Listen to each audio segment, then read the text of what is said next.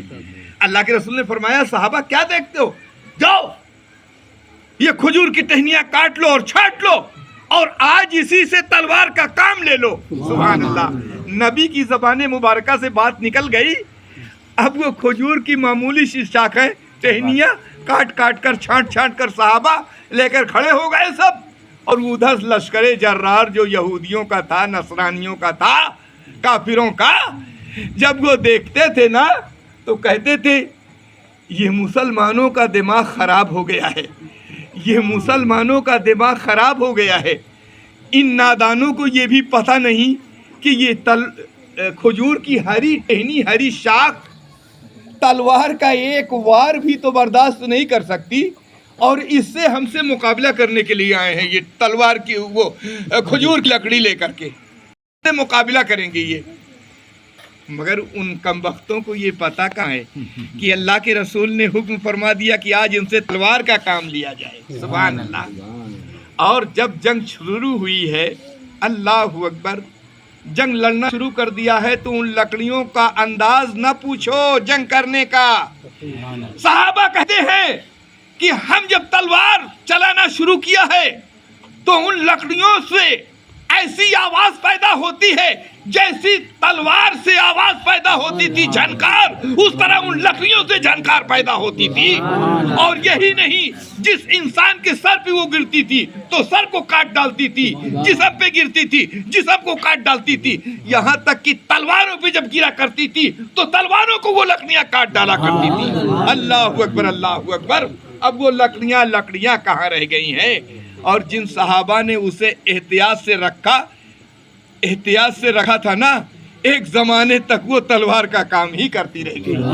تو میرے نبی کی زبان پاک سے جو بات نکل جائے میاں، کیوں نہ اس وقت وہ پورا ہو جائے فوراً۔